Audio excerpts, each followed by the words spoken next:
How's everybody doing? This is your man Phantom here. And today, I'm gonna help you build a nice little gaming computer without trying to break the bank. This build is gonna come in at roughly around $800, give or take. This build is AMD based, but hey, you can't knock the price performance ratio of AMD, man. So in this build, I went with the AMD FX 6350 processor, 6 cores. You can pick it up for roughly about $125 or cheaper. The AMD FX processors are great for overclocking.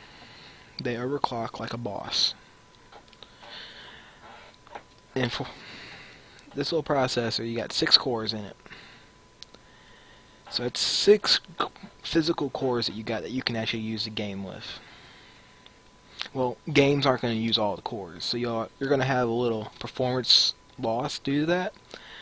But when DirectX 12 comes out, we're all hoping that it's going to do some miracles here. That's what we keep hearing. But I'm not holding nothing to that. If so, this processor is going to work miracles. Now for the motherboard, I went with the MSI 970 gaming motherboard, AMD AM3 Plus. I'm using this motherboard at this exact moment on an FX 8320 processor. This motherboard is great. It overclocks well. It's great. It's got great onboard sound. You can pick it up for about $100. It's on sale right. You can pick this sucker up $100 non-stop, and you will not be disappointed in this motherboard. It's able to do Crossfire and SLI. It can support 32 gigs of RAM. Yeah, 32 gigs of RAM.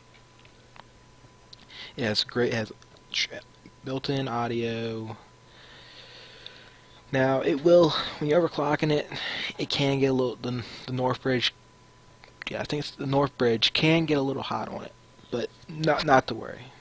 It won't get too hot. I promise. I'm using a thing. I got an FX processor running at 4.4 gigahertz right now, and it runs great. Now, let's see. For the graphics card, I went with the AMD R9 280X 3GB card. This card you can pick this version right here up when it's not for maybe around $270. This card will outperform the GTX 960, and it will play any game you want. I'm running a weaker card than this, and I'm playing all the game's highest settings and stuff, but with no problems. So this card should run whatever you want for quite some time. You could always go out and buy a second one of these and throw them Crossfire and get better performance, or you could go with something cheaper. But this card right here, I think would be the best bang for the buck. Now for RAM, I went with the G-Skill Sniper series, 8 gigs, 2 sticks, so we get some dual channel action going on. This RAM, I picked this RAM because it's not expensive. It's some good quality RAM. So there ain't much to say about that. Now for the hard drive, I went with the Western Digital 1TB blue. That's because put your operating system on and you can install some games on there and whatnot, just for starting off hard drive. I like Western Digital, good quality hard drive. Says now, stay away from Seagate. I had one. It died within a month. Just poof, gone, no warning, just died. Now for the power supply, I went to Corsair CX750M. I love this power supply. You get 750 watts. It's modular, so you don't have to worry about having all these extra cables floating around in there that you don't need.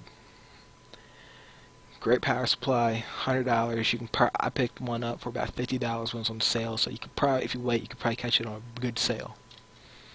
Now for the case, I went with the NZXT Source 210. I picked this case because it wasn't very expensive, $45, pretty cheap. From this case, looks like it'd be a pretty good build starting out in. I never built into it, but by what I see, you got some fan ports on the top. You want to do like a little radiator or something in there. and whatnot. I didn't look to see what size cooler this will fit, so bear with me here. That's just an idea. Let's see what type of cooler this will fit. This cooler will fit a well,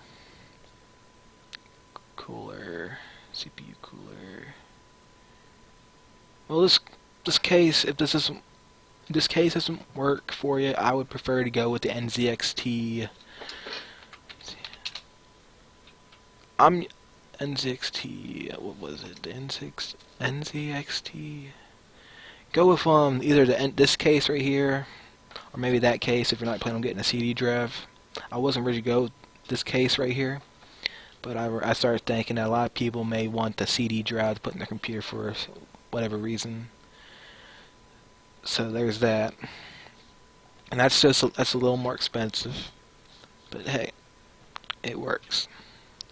Now for the cooler, I decided to go with the Cooler Master Hyper 212 Evo. I'm using this right now on my processor, the FX8320, overclocked to 4.4 gigahertz. My temps sit pretty good right now. I'll show you. As we said, they like to hover around 30. Well, right now they're around 40-ish. That's okay. I got a little something going on in the background. But I've never had the processor get above 50 playing a game at max load, so the cooler works wonderful. So this whole PC should be able to run any game you want at 1080p, maybe the 1440 with no problem. High settings, ultra to highest to ultra settings. This computer, solid build, $800. Maybe more depending on which case you go with, and maybe change the cooler. This is just a basic starter build for somebody who's looking forward to get a better case. Not a better case, but a good gaming PC that will not break their bank. So, let me know in the description, let me know in the comments what you think about this build.